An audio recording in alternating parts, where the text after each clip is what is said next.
Dr. Leverett Butts, professor from the University of North Georgia, who has become one of my writing partners, and we have developed, and what's interesting is developing an understanding and a writing relationship when two guys write together. And I've done this with a couple of different people.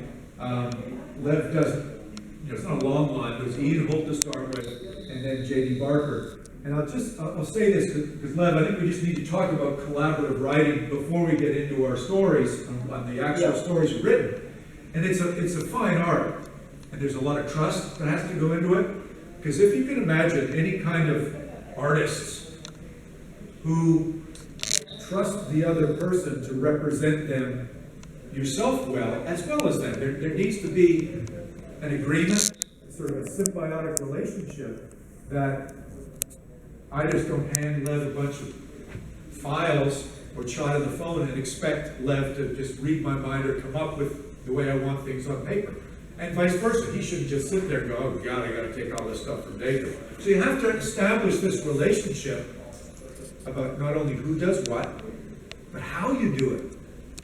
And what is the time frame of, when I send something to Lev, when do I sort of expect to see something back? So I've got to understand where this particular project is in line with his priorities, what his family life is like, what his teaching life is, when is he going to work on something? So I'm not sitting at home going, oh God, when is it that Lev's going to send this? So there really needs to be, an understanding and discussions about how we're going to do this together. And in a funny way, Lev, it's kind of like a marriage. It's the same thing. Something you develop over years, you work on it. Same thing with our writing relationship.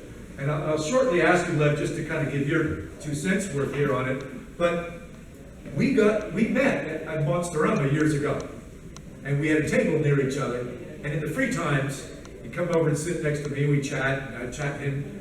I was trying to figure out, what's this guy about? What's he written? What's his motivation to kind of become my friend? That's always at the beginning, you figure that out. And then I just realized there was this really wonderful way about him, that he was a good listener, and he would wait to talk, and he would repeat things that I was saying, so I knew he was getting it. That's not always been the case with some of the other people that I've sort of interviewed, and this wasn't really an interview, but it's understanding, can I work with this guy? Can I trust this guy? Can we get along when it comes to a finished product, either a short story or a novel, where you really feel that it's a 50-50 relationship? And sometimes it's not, I've got to give him only 50% of the writing work. It could be I give him 10% of the written work, I give him 100% of the research. I give him imagery, or we discuss certain things, and it's a long-term relationship. We have had a very good one because it spans now a minimum of 3 stories, and we're working on a novel together. So without further ado, and that's my intro, let me just hand you off to Lev. Lev, why don't you just talk about your thoughts on how we have started to work together and write together and so on. Sure. Can y'all hear me okay? Yep, we got thumbs up, man. We're good. Cool. So we did meet, God, I think it was about 5 or 6 years ago. It was at an Dacre. And but I knew who Dacre was well before that, because I've been a fan of Dracula since high school. Actually, since the Coppola film came out years ago. But I read Dracula right after the Coppola film came out, and I was very excited. I think it was in the late 90s, 92, or the early 92, when I saw that the great-grandnephew of Bram Stoker had written a sequel to Dracula, and I bought it. And oh, sorry, that was 2009. I'm sorry. Yep. Yeah, 2009, and I like it. I mean, if you read the reviews on Amazon, there's quite a few negative reviews, but I like the book. I really did. I've told Dacre this several times. And so I was really excited to be across the hall from Dacre. We both had our stands, because I was selling copies of my Guns of the Wasteland, which retails King Arthur as a Western. And I was really excited to see Dacre across the hall. And we started talking, and we just really hit it off. And then after Dacre and JD published Dracula, Dacre called me and said that the editor of Weird Tales, whose name is escaping me now. James?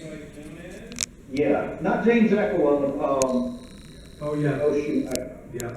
I can see his face, but anyway, it doesn't matter. The editor of Weird Tales. Jonathan Maybury was the big one. John Maybury. A story. Yeah. You know what? John Maybury. That's it, John Maybury. Would like to contribute a story, and Dacre called me and asked if I'd like to collaborate with him on a story about Bram Stoker's final days. And I thought, yeah, that'd be great. And so we met, and Dacre gave me all of these ideas. He handed me a stack of about 20 or 30 pages where he had written out essentially a fleshed out outline of what he imagined would happen. And then we met at a coffee shop that's halfway between where Dacre lives and where I live. And we just kind of hashed ideas back and forth. And it wound up with, I described the process as kind of like Dacre gives me like 90 to 95% of the idea to the story. And it's essentially like somebody hands you a box of jigsaw puzzle pieces. And you've got to figure out, you don't have a picture. You don't really know what the final picture needs to look like. So you've got to figure out which pieces go with which puzzle. Which pieces might go to a different puzzle, and which pieces you need to cut yourself to kind of make all the other pieces flow together. And that's still the way we work. You know, I write on own projects as well. But what I like about working with Dacre is no matter, I trust Dacre's ideas. And I told Dacre this, when I first started, the first couple of stories we wrote together, I was a little leery of the ideas. I was like, I don't know if that's going to work. But the more I thought about it, the more I realized, you know what, Dacre knows what will work. And I have enjoyed every story we have written together. There comes a point, I was telling Dacre, there comes a point in the writing of it where at first I feel like I'm basically Dacre's stenographer. When I first started working on a story with Dacre, I feel like, okay, so these are Dacre's ideas, I gotta figure out how to make them make sense. But there comes a point, usually about a quarter of the way in, where it suddenly becomes my story too. And that's the magical point for me. And I called Dacre and I was like, okay, I figured out where my part is. You know, with Last Days, which we'll talk about later, I felt like I really enjoyed writing the Renfield section of the story. And I also enjoyed writing the Bram Stoker section, but most of the Bram Stoker section was Dacre's ideas. And I would say maybe half of the Renfield section was mine, and it was just a lot of fun, and I just absolutely loved that way. We talk back and forth, I'll send him drafts, he'll tell me what he thinks works, what doesn't work, and if I'm adamant on something, I'll explain why I think it'll work. And it's just, it's the most fun I've ever had collaborating with anyone. So do we want to start with Last Days or go to the slide with David Markham's Sherlock Holmes? Let's do, even though Last Days was first, let's go ahead and do David Markham's since it's the next slide. Yeah, let me do that. So I think I think my memory is good enough to tell everybody that you had a relationship with David Markham, and we both love Sherlock Holmes, but you were more of a Holmes guy, and you had said to me, there's this guy that wants this story in Sherlock Holmes, and it would be really cool to do a Dracula story, but there's a major caveat. There can be no supernatural in it. So I said, oh, I've had this idea, but we're going to have to remove the supernatural, Lev. What about this? And the idea is this. This is what I hit him with. and then we just went with it. There's all these deaths in the novel Dracula that are not necessarily associated with Count Dracula. So if you're very familiar with the book, you'll know it, but if not, Peter Hawkins dies. That's the guy that runs the law firm that Jonathan works for. He dies, and Nina and Jonathan inherit the law firm. That's interesting. Mrs. Westerner dies of some sort of heart condition. She's not bit by a vampire. That's interesting. Lord Godalming dies, and that lets the son inherit the title of Lord. That's somewhat interesting. And then, of course, Lucy was staked, but boy, that would be interesting if the law enforcement got involved with that. So I said to Lev, I said, I've always been intrigued with these other deaths and the fact that Bram didn't have any policemen involved. We know from his notes, and that's something where I contribute. Lev's got pretty good with them too, but the Dracula notes lists an Inspector Cotford, but Bram didn't use him. So maybe he was thinking police, so I threw that back to Lev, and I said, why don't we go in that direction of having Holmes and Watson getting involved in looking at these other deaths? All right, Lev, take it from there. All right. So the thing I liked about this story is your interpretation of the story changes depending on whether you've read Dracula or not. So if you've read Dracula, you realize that this is one of the rare cases where Holmes gets it wrong. And it's simply because Holmes refuses to accept paranormal explanations. And so he has that whole idea, once you eliminate the possible, what's left, however improbable, must be your answer. But he doesn't go so far as to say, however impossible. And so if you've read Dracula, you realize there's a supernatural element to this that Holmes isn't seeing. And you realize, okay, Holmes got it wrong. If you've not read Dracula, you have no idea that Holmes got it wrong. And it's a perfectly good whodunit that seems to be wrapped up nicely by the end. We did wind up using our version of Bram's investigator. I think it's Cotford in his notes, correct? C-O-T? Yeah, and we had to change it. We didn't have to. And we didn't want to use Cotford because he had used Cotford in the sequel that he had written with Ian Holt. And so I got to thinking about my favorite police detectives. And one of my absolute favorite is Columbo. So we changed his name to Colford as kind of a nod to Columbo, C-O-L. And we based his presentation. He's kind of this scruffy Scotland Yard guy. He can get away with being scruffy because he's so good at what he does.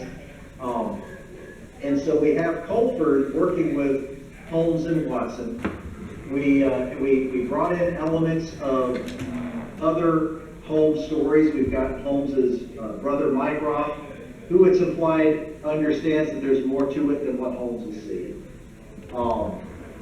The story itself, the whole premise, the conceit of the stories, this collection was supposed to be, it's called Some More Untold Cases. And so it's supposed to be one of the many cases Watson refers to in the canon as stories that he was involved in that he hasn't yet published. And one of those stories is The Adventure of the Tired Captain.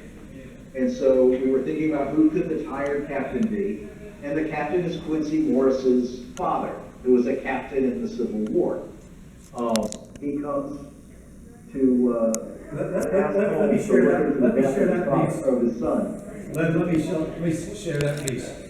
Have you ever thought about Quincy Morris's death? He dies fighting the gypsies, right? And so that he's left in Transylvania. They don't bring his body back. Yeah. So here he is, buried in Transylvania in some kind of a grave somewhere without any ceremony because the band of heroes get the heck out of there. And what do you think the band of heroes would have told his father or his relatives? Oh, he died fighting a vampire. You know, can you get away with that? So that's one of the mysteries that Lev and I felt would be great, because now you've got this tired captain who's obviously well-heeled, he's got a bunch of money, the Morrises were rich, and it sort of typifies that American coming over to England as they did in the Victorian era, kind of pushed their weight around. Just what the heck happened to my son? I want to get the police. What's going on? So it was like, Lev said, that's perfect. We can work that in. The father wants to know what happened to his son. And so that sort of extends Dracula, as it could be, we could turn that into a continuation of the story. But that was the premise when Lev said, oh, the adventure of the Retired Captain, that worked perfect. Carry on, sorry, Lev. And this is something Holmes does pick up on, and which oddly enough, very few of the Stoker scholars or readers have picked up on before. Dracula's goal is to take over the world. He goes to England because he wants to infiltrate himself into English society, which is something Stoker plays with a lot in the Scandinavian edition of Dracula. That's right. And so we kind of worked that into it, this idea that Dracula's ultimate goal is to infiltrate the English government, and from there spread throughout the world, which Kim Newman played with a good bit with Anno Dracula, but we take it in a little bit different direction. But yeah, it was a lot of fun to watch, to write. It was a story that we donated to this book, because the book itself, all the proceeds of this book go to raise money for the School for Special Needs Children, which is located in Arthur Conan Doyle's old home. I think it's called Stepping Stones, is the school. And it's located in Arthur Conan Doyle's old home. And so all the proceeds from all of these books go to help fund that school. But yeah, it was a lot of fun to write, especially given my love of Dracula, as well as my love of Sherlock Holmes. And if I may say, most of you have heard this, Bram Stoker had a friendship with Arthur Conan Doyle. It was a cool friendship. Conan Doyle actually sent Bram a very nice letter that I normally have up on the screen in presentations, congratulating him on writing Dracula. They also shared an interest in spiritualism. Bram went to his wedding. So, all right, let's move on, Lev, to Weird Tales then, since we touched on it. I'll just sort of kick this off with this was a story that the premise is, as Lev said earlier, I sent him all these pages. I had this idea for a long time. When I've researched Bram, and it's really sort of bothered me the end of his life. It's a time when everything earlier in his life, growing up in Ireland, it's rough. He overcomes illness and he works like crazy in Dublin Castle. He's a student at Trinity. He's an athlete. He's on top of the world in London with the Lyceum Theatre. I mean, they're rubbing elbows with the rich, the famous, the royals. Irving gets knighted. Bram gets credit for making all this happen. And then Irving dies, 1904. He suffers a heart attack on stage. And then later that evening, Bram helps him back and he dies. Bram gets no inheritance. There's no pension. Bram's life immediately goes downhill. Those are my last chat. I read that letter that Bram wrote, looking for another job. He writes The Lair of the White Worm in 1911. He's already had a stroke. He's partly blind. I found out that he wrote that as a favor to his publisher. His son wrote that in his notes to Harry Ludlam in that biography. I found all the notes. It's very sad that Bram was really struggling. And his wife financially was struggling. The proceeds from Dracula weren't great at the time. But you think about the end of your own life, and I'm sure he thought about the end of his life, but nothing's written about it. So I interjected my thoughts and feelings and said, what would it be like in your last days if you're leaving your wife and your son, and you realize that a lot of your life was somewhat selfish, where you wanted to be in the theater, you wanted to make the theater successful, and you did, but that came at an expense. You kind of alienated your son a little bit, which it wasn't that unusual for kids to be sent off to boarding school at the age of 7. And his wife suffered a little bit, didn't have a normal relationship. I mean, she's not like they had a terrible relationship. She came to the theater a lot, but it was a different relationship. And you aren't able to leave her much. What do you do? So what we've created is the story where he knows he's on the way out, which really did happen. But what did he leave her?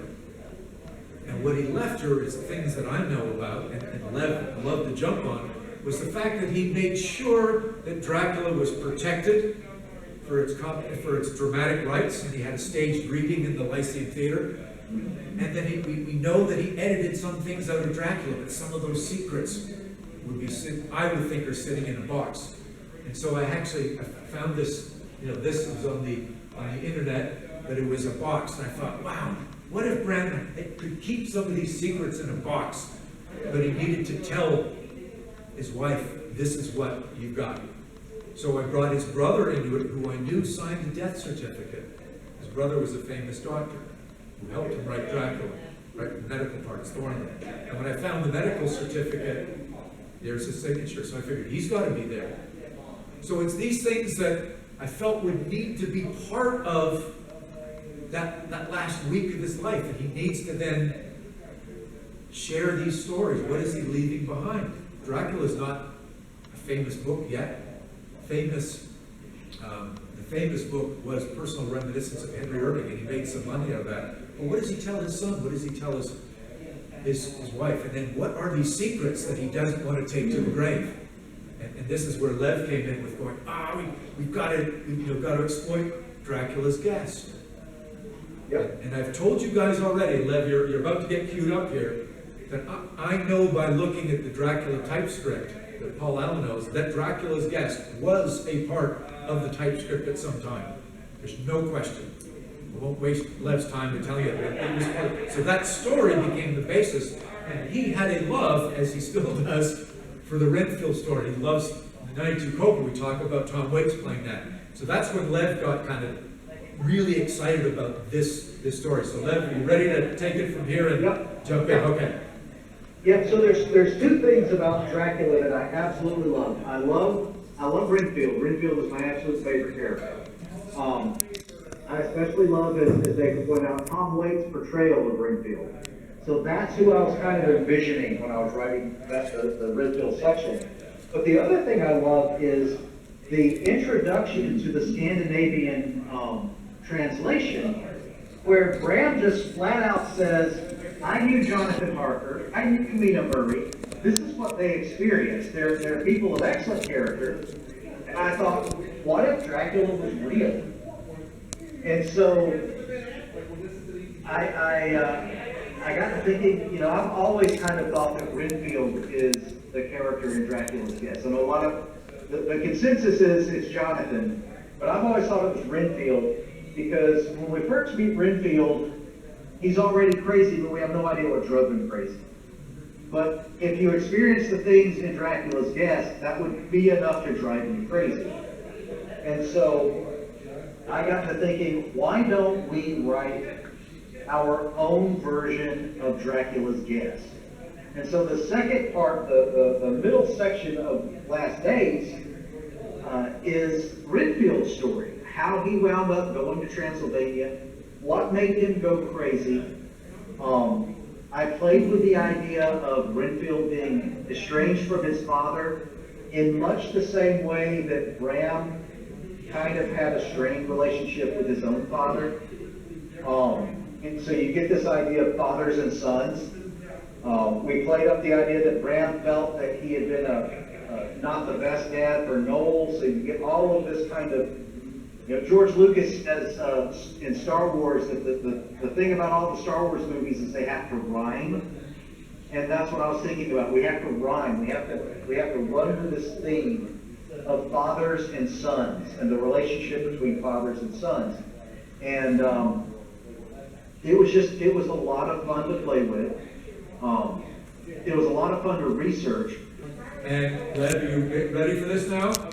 Yep. I came up with Humpty Dumpty meets Frankenstein, putting this back together, this sinister group of, dark agents for a purpose to incite, here was the guy that hated the Muslims. What a great way to create political instability, bring this creature back together again. And it's not Dracula. It's not Count Dracula, but it's Vlad. And so the editors bought our idea. Go ahead, Lev. Yeah, so we kind of cheated with this one, since it was supposed to be Dracula, but we went with Vlad, and I think it works, and this was also the first story that we wrote together, where we started thinking in terms of a unified kind of Dracula universe, where the Adventure of the Tyrant, the Sherlock Holmes story, and The Last Days, and this one all exist in the same universe. And for my end, I had just finished reading. Are you guys familiar with the movie Fletch, or the novels they were based on? The Fletch novels by Gregory MacDonald? Got a couple of head nods, yeah. Okay. So I had just finished reading all of the Fletch novels, and I really love the character Fletch, especially in the novel. Not so much, I mean, I like Chevy Chase's character, but he's not the Fletch of the novels. He's just kind of this, I like this idea of the smart-ass investigative journalist, and the other thing that I really like is Indiana Jones. And I thought, what if Fletch was Indiana Jones? And so we came up with this character named Charles August Phillips from Tennessee. Everyone calls him Tennessee. That's our nod to Indiana Jones. So Tennessee Phillips. And his name is Charles, August, and Phillips are all references to weird tales. There's, oh God, the Charles characters, the Charles writer's name escapes me, but August Derleth, Howard Phillips Lovecraft, and Charles, Maturin? I'm sorry? Was it Maturin? Yes, Yeah. I think so. But anyway, because Lovecraft is my other big passion. And so we came up with the idea of Tennessee Phillips. He's a history professor at Miskatonic University. He and his student aide, Joe Manton, who is the grandson of an H.P. Phillips character. Hold on one second. My alarm is telling me that I need to take Jake's food out, and Jake's not working tonight. Joe Manton is the grandson of a Lovecraft character who was a high school principal. Joe Manton and Tennessee Phillips. Tennessee is a professor. Joe Manton's his graduate assistant, and they get hooked into this adventure. They get hired to help find Vlad's body. They think they know where it is.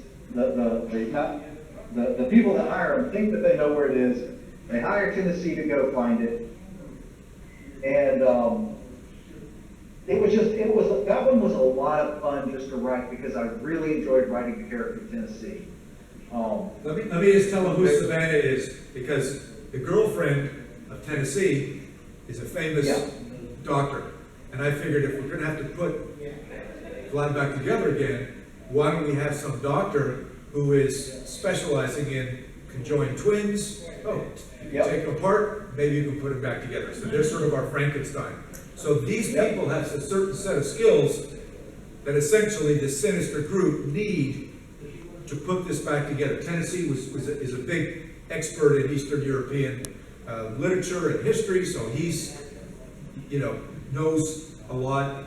Manton is just this, great guy that'll go anywhere, and he's strong, and he's kind of like, I'm a bit of a smartass, but he's like, will do anything that Tennessee asks. So their skill set is needed, and they get whizzed off to Bucharest, and then everything goes south.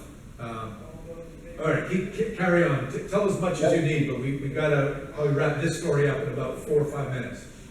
Yep. And so Tennessee and Joe are hired to go. Well, Tennessee is hired. He brings Joe with him to find the body of Vlad, and then hijinks ensue, and they wind up in a lab in Bucharest, where you find, where his Tennessee's fiancée Savannah Ford is being compelled to bring Vlad back.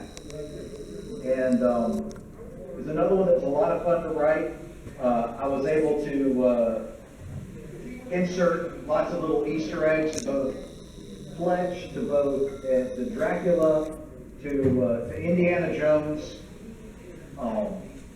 And so, yeah, it's a lot of fun. I hope you all enjoy it. It'll be out probably in November in a collection called Dracula Untitled. So remember these characters, because these guys are gonna show up, and we also get restricted by word counts. You know, when you're in an anthology like this, they say we're gonna pay X number of dollars or cents per word up to these words, and Lev is great at saying, well, if the story is like another 500 words, we'll do it for free, but we need that extra 500 words, because this is where we gotta go with it. So Yeah. the story sort of ends at a point where it's okay, it's self-contained, but boy, oh boy, you really want to know what's going to happen next. And so this really was Lev's idea at the beginning, is let's go with this. And again, I got to be really careful. Give me a second here to not give spoilers, but say that the same three characters survive, one of them barely, but in such a way that the other two got to save the final one. And what we decided to do was continue that Lost Warlord, but create something called the Electric Light Company.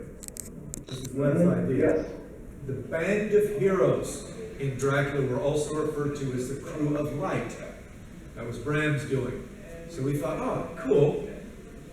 What happens if the Crew of Light modernizes? Because back in Dracula, they were vampire hunting, and they were on the lookout for anything supernatural. What happens if descendants of those folks were still around and look out for vampires? Because as Lev just told you, he's also bought the bill of goods, like I have, that maybe this story was real. And so if these vampires are around, instead of the Crew of Light, it's the Electric Light Company, the ELC, that is around looking out for darkness, the bad things that happen. And what we decided to do was a true epistolary story. We've had good discussions about what Bram did, which was mostly an epistolary story, what J.D. Barker and I did, which is mostly epistolary. And some people do a little epistolary, but just lie with it. He said, in this modern term, modern day, true epistolary is your damn phone. Texting, emails. And so that's where Lev really took off on this. So we modernized Bram's style of the epistolary novel. And Lev, you know, this is where I gave him thoughts, but boy, oh boy, he turned all these things into text messages and emails. And I know that our editor thought that was pretty darn cool. Go ahead, Lev, and spill some of your magic. So yeah, we like the idea of the epistolary style. So this one is told in all found documents. So it's told in emails, transcripts of CCTV camera footage, internet blog posts, and text messages. That the ELC is monitoring, okay? They're high-tech enough to monitor that stuff. Go ahead. Yeah. And so it's told as a dossier, it's essentially a dossier that the ELC the Electric Light Company has kept on the doings in Bucharest from the previous story. So Enter the Dragon was interesting because it's a sequel to the Lost Warlord, but it has to stand alone. And so one of the things I hate about sequels is when they devote so much time to what I call the previously ons. When you're watching a TV show and they say previously on Buffy the Vampire Slayer. Yeah. 10 minutes so later. I try to find a way to work the backstory into the meat of the story you're reading. So I think we did a good job. I also enjoyed the fact that Tennessee's texting style is all kinds of text messaging, text abbreviations, text speak. He uses 8, the number 8 instead of ATE. He shortens the spelling of words. He uses these acronyms. Joe's style is to just dictate into his phone, so you get all these weird misspellings of words. And then Savannah's style is that she's one of those people that literally has to write in complete sentences, correctly formatted. And it's a lot of fun because meanwhile, Joe is having some problems himself because he's possessed by somebody. Yeah, you can tell him. You can tell him. Yeah, he's possessed by the spirit of Vlad the Impaler. Due to some weird things that happened in the last story, Joe has Vlad's consciousness in his head. And so you constantly see Vlad come to the forefront. And it's essentially an escape story. It's how the hell do we get out of Bucharest and get back home? Because all hell's broken loose. We don't have passports. We were all kind of drugged here.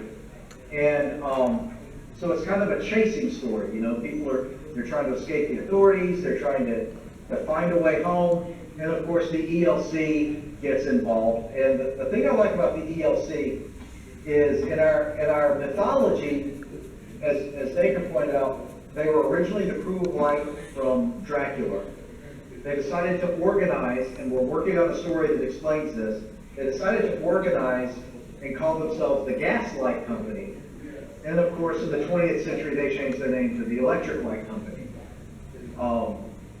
But yeah, it's the first time we start kind of looking at the organization of the Electric Light Company as this kind of secret, the Watchers, you know, think of it as the Watchers Council from Buffy the Vampire Slayer or the Talamasca from the Anne Rice novels.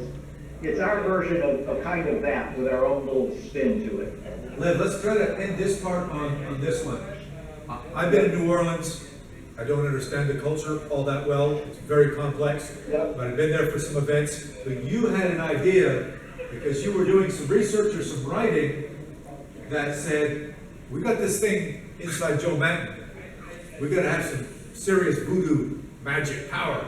Yeah. So yeah. why don't we end this part? Tell them how you introduced that idea, and then we'll go on to our final novel we're working on. All right.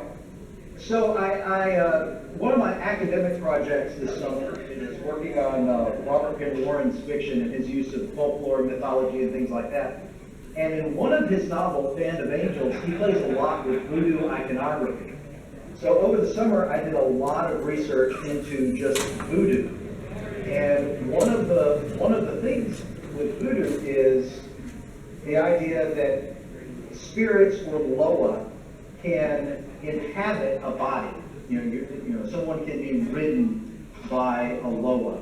And so I used some of the voodoo ceremonies, and again, it's kind of a subtle critique of colonialism, because you've got this old white guy using voodoo rituals for his own, you know, ends.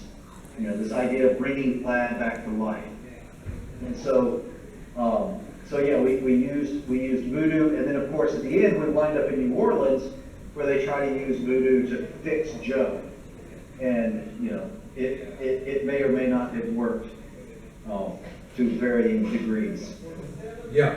Okay. We got about 10 minutes left, and we want to tell you about the last project. It's not written yet. Yeah. It's in progress. So I just flipped the slide with the three Stokers, and I'll go through it fairly quickly, because essentially what again, Lev said exactly what we do. I come up with some story ideas, I bounce them off him, I have outlines. This one is based on true story, but I had to be very careful, because chronologically it's Bram Stoker starting to write Dracula. I have to be careful about Dracula, because that ends about that same time. And what I'm wrestling with there is our agent has told me and J.D. Barker, do not continue Dracula until the movie is made. I can make you much more money.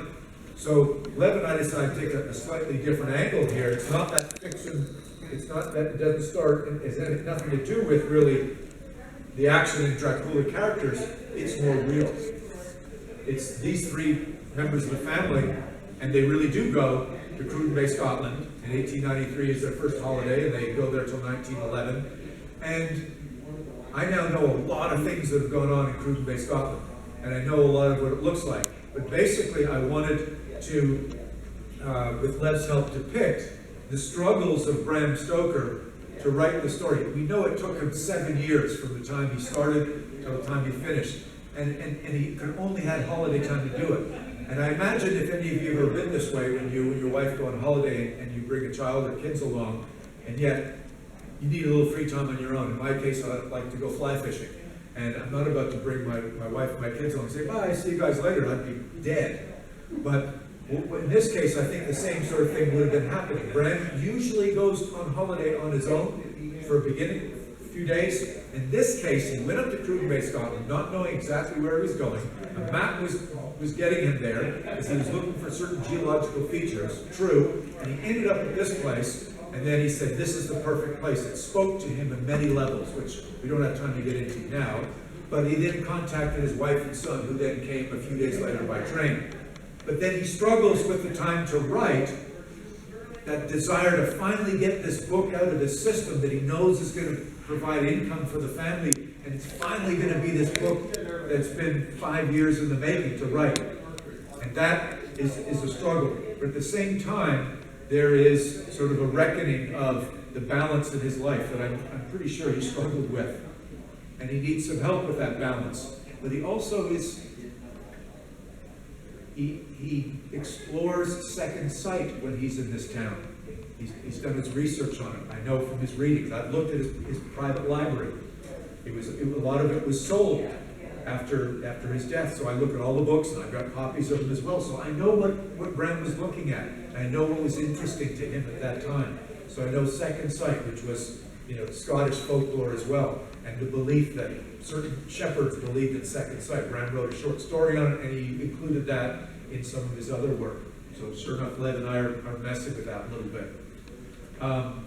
We also decided, go to the next slide, about the Druid Seal. This was a seal on the Stoker crest. It was also on Bram's watch fob that he kept with him. That's the Druid head. So I know he was interested in his family's history. This is the presence of Dracula is an image that I got off of Deviant Art. I got permission to use it, but it's Dracula as Bram Stoker described him, not Christopher Lee or Bela Lugosi. So while we're in Cruden Bay and he is dealing with things like second sight and thinking about the story and all the research that he's done about the devil and so on, he's got some internal demons he's wrestling with to get out on paper. And some of them are exasperated by the fact that he meets a guy that has some, let's just say, presence of Druid in him. Lev, I'm going to move to some pictures, but why don't I just stop here and you start talking about, while I flip through some of these pictures and just show them background. Because this is what you need to do when I've been here, but that castle no longer exists. And I need to show to Lev, these are some of the places we're writing about. This is how we describe the places. And so talk a little bit about your thoughts, and obviously the contributions are finished because we've only got about 20 pages into this thing, but we have a pretty good idea where we're going. One of the things I like about this story is it's told in two separate timelines. So our framing story it deals again with the ELC. Our main character is a guy named Rupert, who is a kind of a freshman investigator for the ELC. He gets called to Cruden Bay because there may be a coffin in the attic of the man who used to run the Kilmarnock Arms Hotel. This guy, just put up Crookshank. James Crookshank. And of course, it's not actually a coffin; it's a grandfather clock. And this is based on reality. One of Dacre's friends actually lives in the house, and he found what he thought was a coffin. Turns out to be a grandfather clock. In our story, inside the grandfather clock is a lost journal of Bram Stoker, where he's writing about his time in Cruden Bay, writing Dracula. And so the flashback stories with Bram are not necessarily the excerpts from the journal, but though I'm writing them so that they could be read that way. And so as we're reading the story, as Bram becomes more and more obsessed with writing Dracula, Rupert becomes more and more obsessed with finding out the truth. And this is where we start playing specifically with the idea that the events of Dracula actually happened. I just put up the slide of the quote from Dracula. Sorry to interrupt. There are such beings as vampires. Some of us have evidence that they exist, even though had we not the proof of our own unhappy experience, the teachings and the records of the past give proof enough for seeing people. I admit that at first I was skeptic, for long years, I've trained myself to keep an open mind. This is what we're basing sort of Bram's idea on, that this stuff is true. Carry on. And, no, that's fine. And, so, one of the things, so we have this parallel idea of balance. Bram needs to find balance in his life, or else his obsession with writing Dracula is going to ruin everything else. Rupert needs to find balance in his life, or his obsession of discovering the truth behind Dracula is going to ruin every other aspect of his life. It's also the first story where we make specific references to our previous stories. It's set roughly around the time of the Tennessee Phillips stories. Bram keeps having nightmares about the events from Last Days. And it's also turning into to be a really fun thing to write. It may wind up being my favorite thing that we've written so far. I'm really enjoying playing with the current timeline as well as the flashbacks and showing the thematic resonances between both of them. We also have a character that is kind of inspired by both the Swales character from Dracula, the old sailor in Dracula that Mina befriends, as well as Quint from Jaws. His name is Quentin McShaw, named after both the character Quint and Robert Shaw, who played him. And so, yeah, I'm really enjoying that. Because what we know for sure is Bram used to always go, and we know it both in Whitby and here and in Greystones. When he went to the coast, he would always familiarize himself with guys in the Coast Guard, the rescue crew, any of these salty dogs, the sailors, who had all the good stories. And so one of the guys he went to was this guy who was like the Coast Guard guy, the one guy there. I know exactly where the station is, there's a foundation of it, and he hung out there, and this is where he gets stories of really interesting things that go on, but also this is where the second sight comes in, and where he experiences this. I'm gonna wind down and show them some photos, just quickly familiarize them with Cruden Bay as we have been. Anything else you need to say, because we're kind of running out of time here? Yeah, I just wanted to say that the thing that I'm thinking about most as I'm writing this novella, and we don't know if it's going to be a novella or a novel. It's probably going to be a short novel. But one of the things I keep coming back to with this is Dacre, your afterword in Dracula. Because when I read Dracula, the afterword, Dracula is a fantastic novel, but the afterword where you start talking about Bram Stoker and these possible connections to quote unquote what really happened in Dracula, just are chilling. Like they actually scared me. They gave me the shivers. And so we're kind of fleshing that idea out, the idea that Dracula actually happened, and Bram knows it, and Dracula's kind of supposed to be a thinly veiled warning. Okay, hold on. I'm going to just take them through. These are the old pictures of postcards. This is the picture of the scars, and this is one that I still see it. This is the Coast Guard station would be about here. You're looking down from the hill, and that's where the old foundation was. And this is where hundreds and hundreds of sailors have lost their lives in bad storms, because there were no searchlights, and they pushed into here, and these, okay? We need to go, so if you have any more questions, I'm sorry, when the head of this thing tells me to go, go. Anyway, this is where one hell of an amazing scene takes place. But thank you all. Lev, thank you. Thank you. Lev, it's been great having you, and we'll catch up. But time to go, guys. I'm glad I was able to take part. Okay. Bye.